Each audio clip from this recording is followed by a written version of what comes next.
Hello and welcome to an episode of Climactic, a production of Hear Media, a boutique audio agency and a currently one-man studio in Narm, Melbourne. Previously, this was the flagship podcast of a collective of climate-engaged podcasts. Now, though, Climactic brings to you semi-occasionally episodes of climate-engaged podcasts that we produce at Hear Media or that we're able to feature on the feed for you. Think of it then as a grab bag of climate-engaged audio for your listening pleasure. What you're listening to today is an episode of a show called Under One Blue Roof, which is the work of an environmental master's student at the University of Melbourne named Marushka. I had the pleasure of meeting Marushka when I was teaching a workshop for the Wattle Fellowship, which is an environmental leadership program at the University of Melbourne.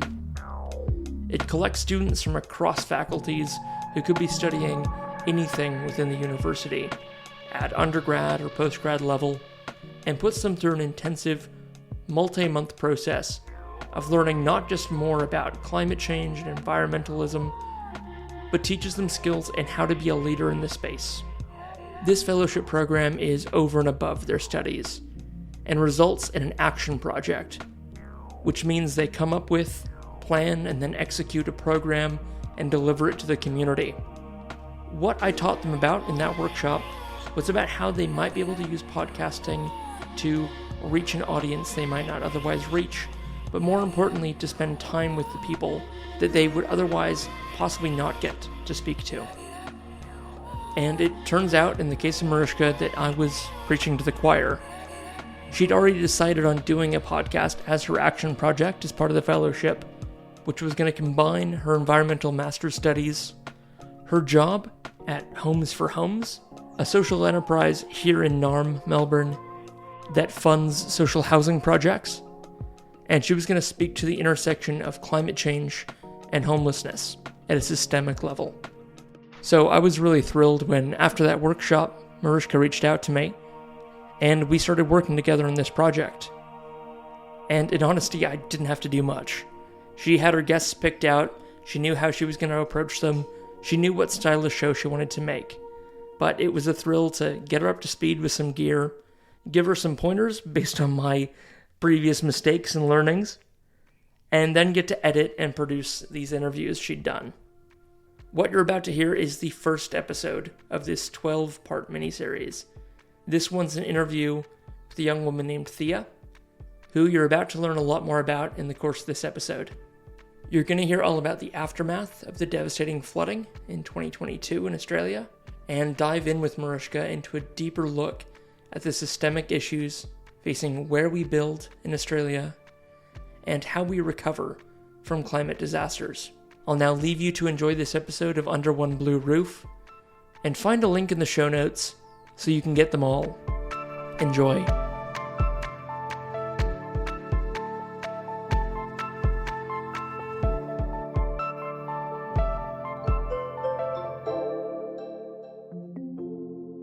This podcast is recorded on the lands of the Wurundjeri people of the Kulin Nation. We acknowledge the traditional owners of this country and pay our respects to elders past and present.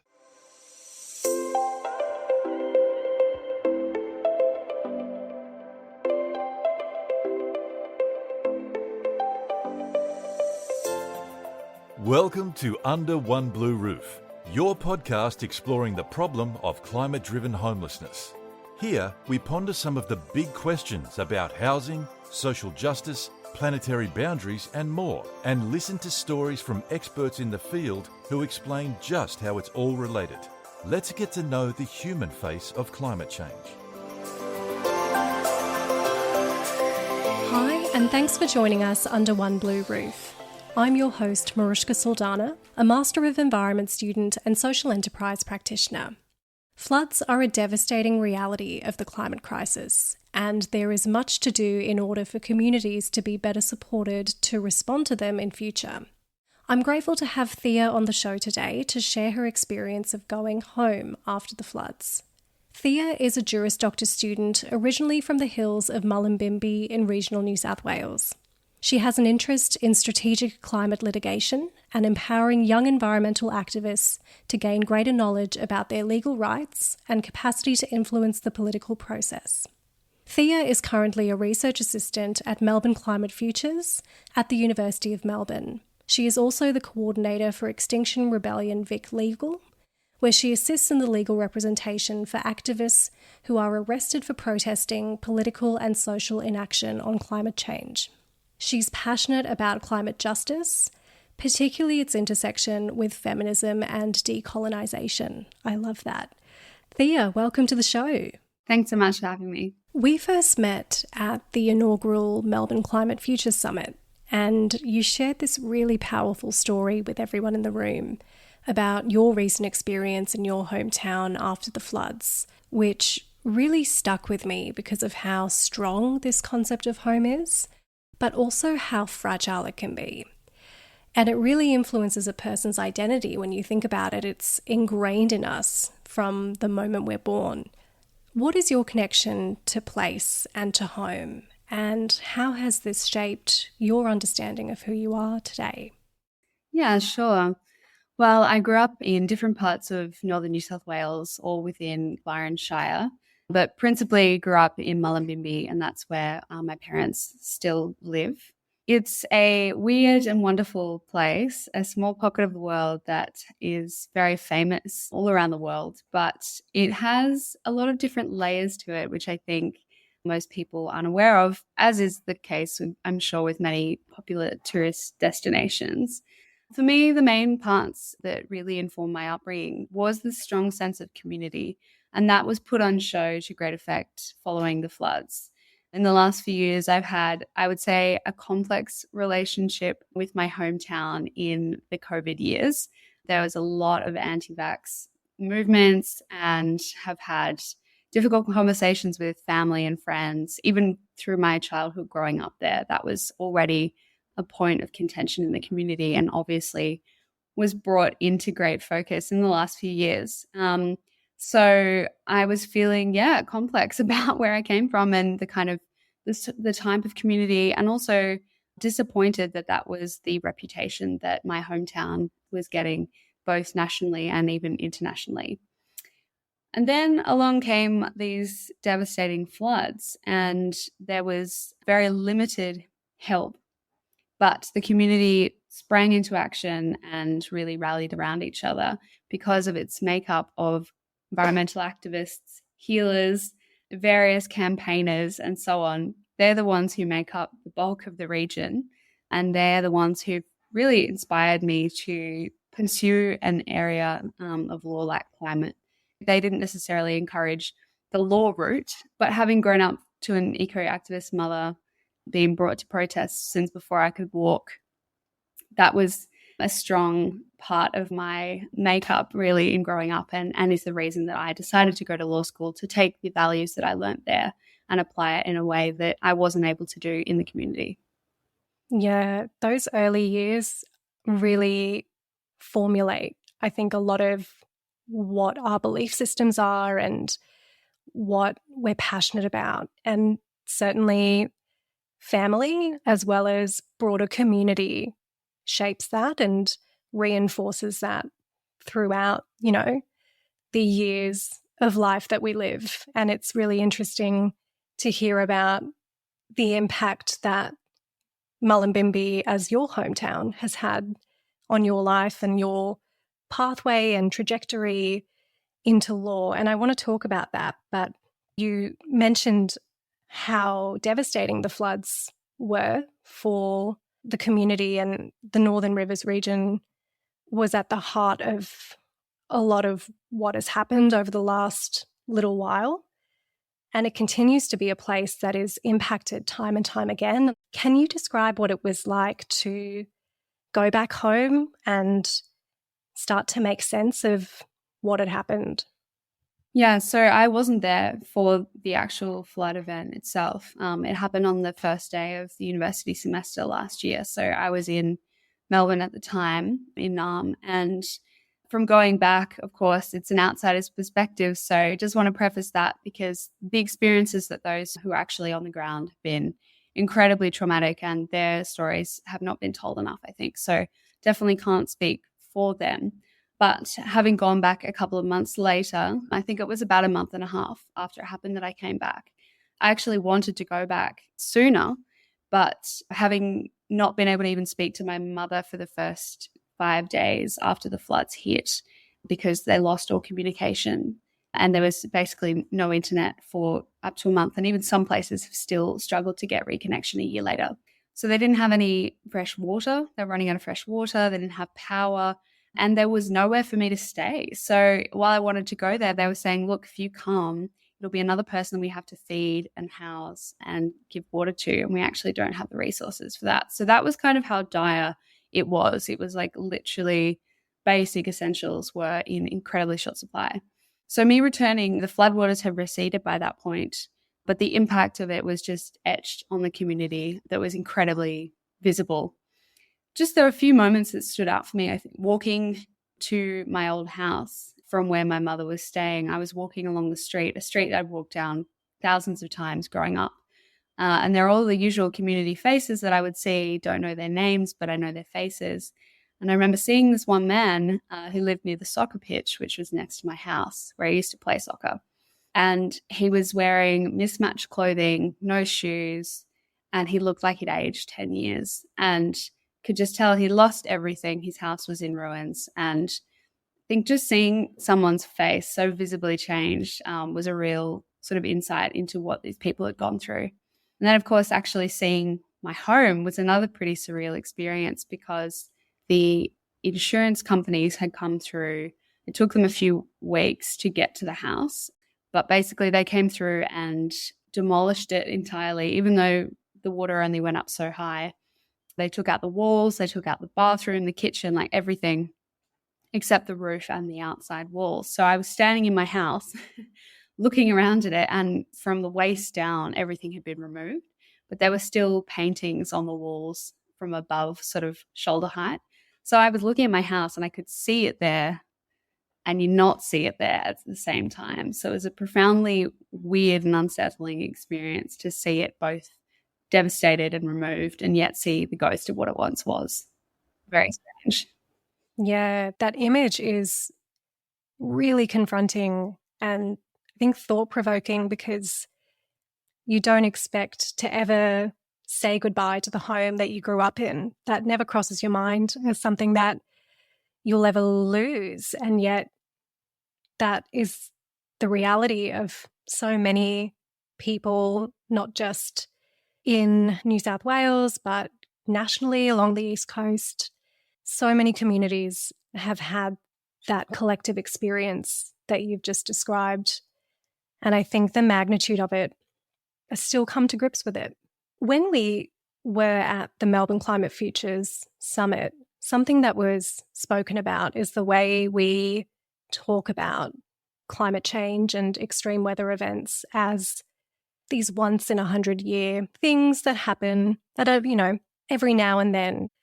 But I think we're getting to this point now where those words no longer serve the actual facts of what's happening. And something that stood out to me that one of the speakers mentioned was that unprecedented shouldn't mean unprepared. And I just wanted to know what your thoughts were on that. That's a critical point, absolutely. And it's only going to become worse, and it's already becoming worse right now. These words mean very little. This region just experienced its fourth once in 100-year flooding in the space of 10 years. So that's a snapshot of where we're at and just how far removed those words are from the reality of the situation. Various floods, including up in the Kimberley, have shown that we are incredibly unprepared for these kinds of disasters. There was a slightly faster response, although not very meaningful one, following the ones in New South Wales. I think partly the change in government was somewhat responsible for that, but also because of, I hope, some of the shaming that they suffered at the hands of people who were on the ground who were able to show how much of a sham some of the support, the official support was. For Mullumbimby, basically they were, as I mentioned before, left completely at a loss. They had voluntary members of the state emergency services, but again, they're volunteers with varying degrees of training, but some of them don't have much, and they certainly didn't have training to ever prepare them for the scenes that were unfolding before them, including rescuing people and people who'd lost their lives from mudslides, pulling people onto boats in Lismore in the middle of the night, things like that were just completely, people had never been expecting to go through that. Some real heroes were uncovered in that, and many, many lives were saved by their fellow neighbours and community members, and not by anyone in sort of official roles. The army arrived, I think it was 3.5 weeks afterwards, and then they were filmed. I think it was a line of about 10 of them, and they basically were passing a sandbag down a human chain of 10 people back and forth while they had a professional cameraman set up, a light reflecting umbrella, and then that video was found on Scott Morrison's personal Instagram. No other impact was visible from them for some weeks after that. I think then there was a little bit of help, but it was very much too little too late. So by that point, the community had to step up. The community hall was turned into an action response centre. They had whiteboards with things that they needed. They had radios that were being passed around. Everyone's skills were being utilised in whatever way they could be. And this sort of militia unit was set up. But that it demonstrated the incredible resilience of that particular community, but it also highlighted how far we are from being ready for this, and just how everything you can expect about being in Australia can be wiped away in the blink of an eye. And suddenly we're in incredibly desperate situation, feeling a million light years away from the sort of civilized metro environments that we thought we identified with. And that's just suddenly not the case. Things can be ripped away so quickly once something like that has happened, and you don't have communications, you don't have the same access to places that you would usually gather. There's food, sanitation, water, as you mentioned, so many critical pieces of infrastructure that get damaged or get completely obliterated with something like the flood that Mullumbimby experienced. And that is really unfortunate and disappointing to hear, and yet not surprising that the support that was required wasn't there. And I think that's something that is now post the floods, although we're still in this kind of cycle of these things just continuing to happen. There's a little bit of, action that comes out of those types of situations where it's like, okay, this is the time to correct the processes, or, get the right resources and put everything in place so that next time this doesn't happen. And there will be a next time, which is really scary. But also you have to wonder, how is it that that doesn't already exist, and that responsiveness isn't there, and that the community has to step in and really do all of the work?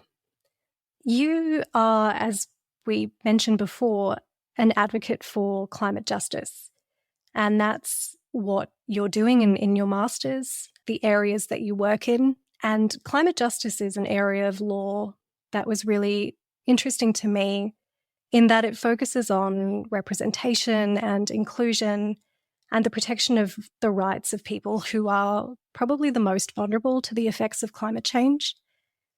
And with so many systems of discrimination and disadvantage that seem to constantly be at work in our society and compound and intersect in these different ways, how do you think we can ensure that people who need it most can access legal advice?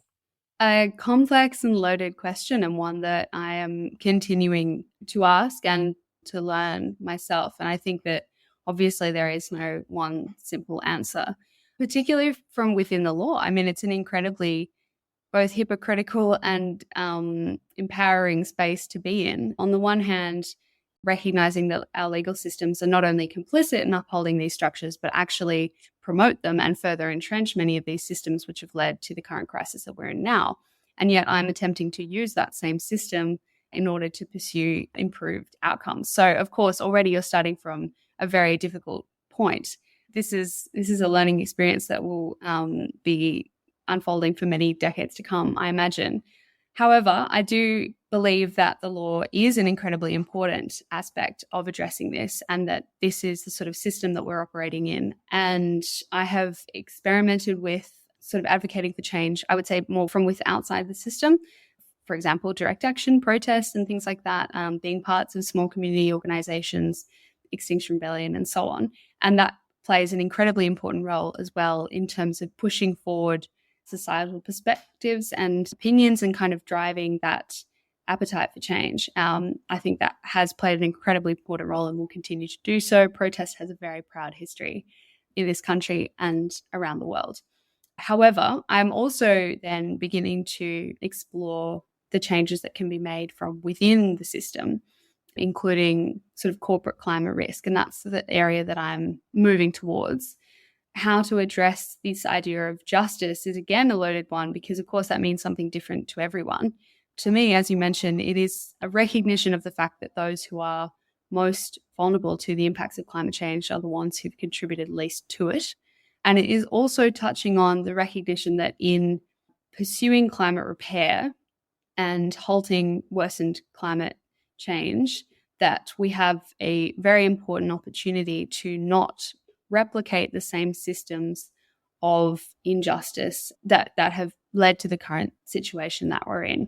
For example, this can include, renewable energy projects that at the same time displace First Nations people from their country. And while on the face of it might be a sort of beneficial alternative to fossil fuels, end up perpetuating what some have called a sort of form of CO2 colonialism that is simply going to lead to further strife. This is an opportunity to not only tackle the climate crisis, but recognise that it's a crisis that has been created by the dispossession of First Nations people through patriarchal systems, through capitalism and so on. And how can we learn to create a better system that doesn't replicate these same structures while also tackling and reversing global warming? No mean feat, and one that we can't do alone. It requires people from all industries, all walks of life, and all levels of experience. But in my own little way, that is what I am attempting to explore. No small feat. That sounds like a really big task. And I like how you mentioned working outside the system and also working within it and being really conscious of that dichotomy.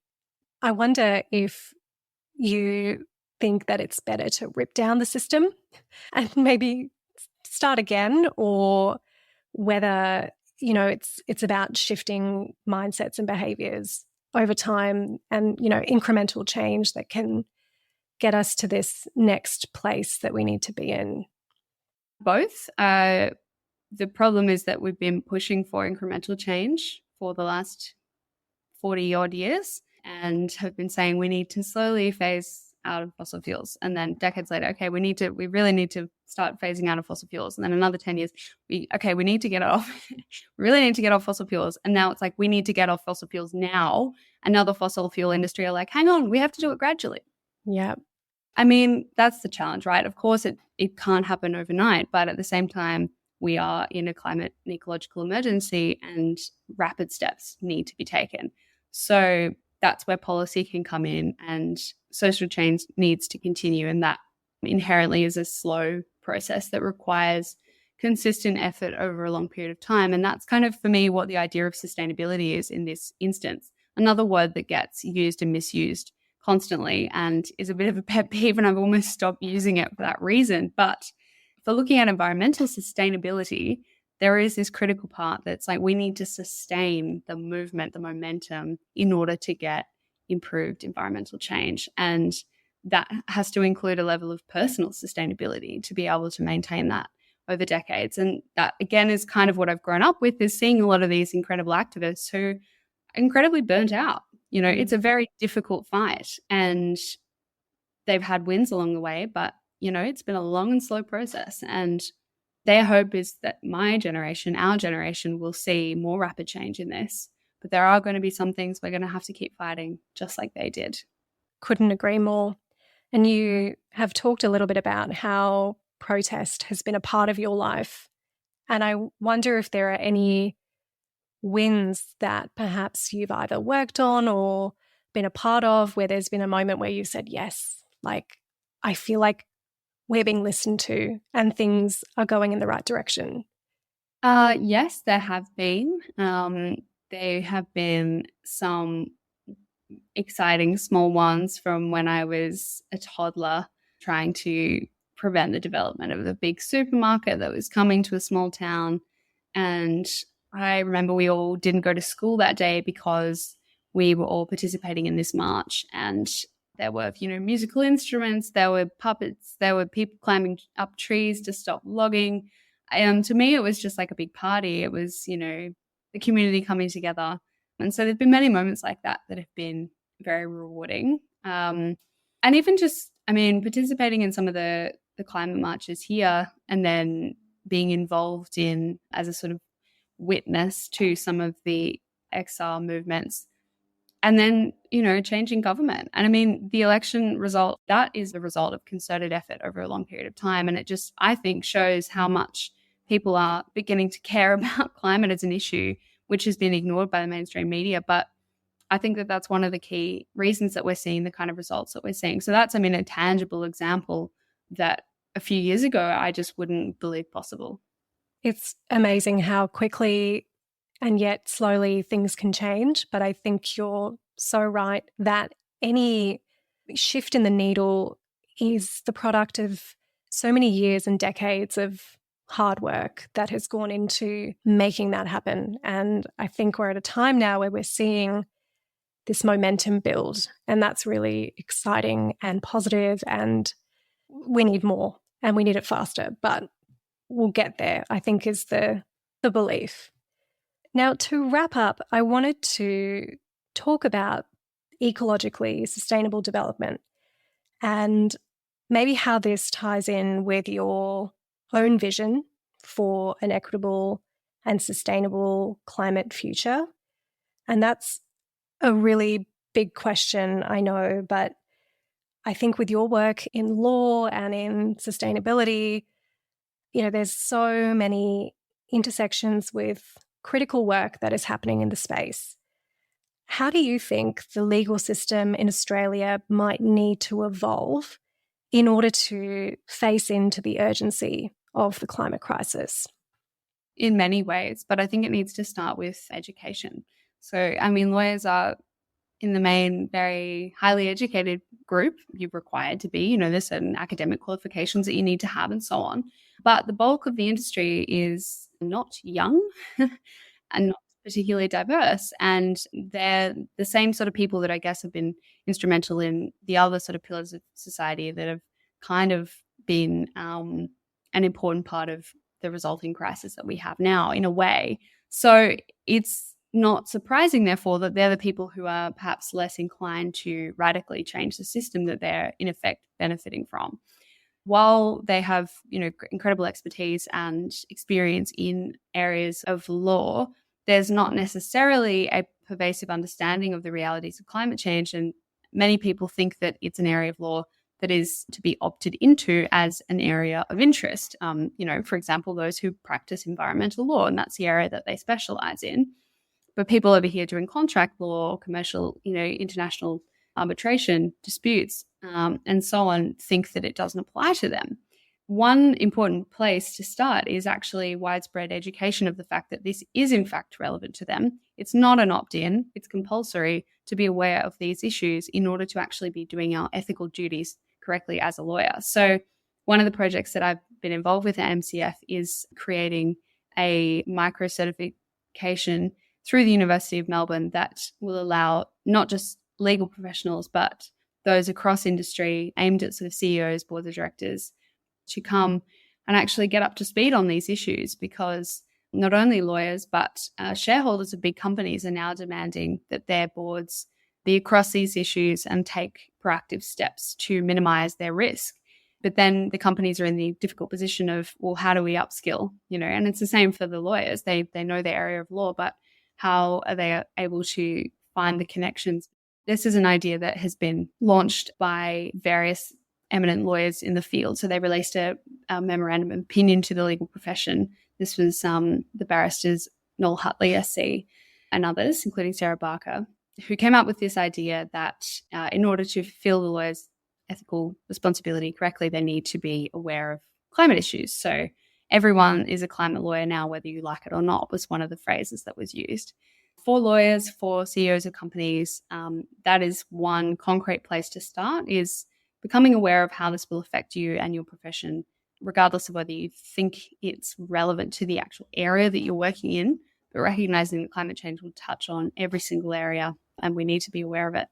That is awesome. I feel like the more people who know about this stuff, particularly decision makers, particularly in business and industry, the better chance we have of enacting that change that we need to see at a really broad and big scale. So education is critical, and I would love to just thank you for your time and your insights, Thea.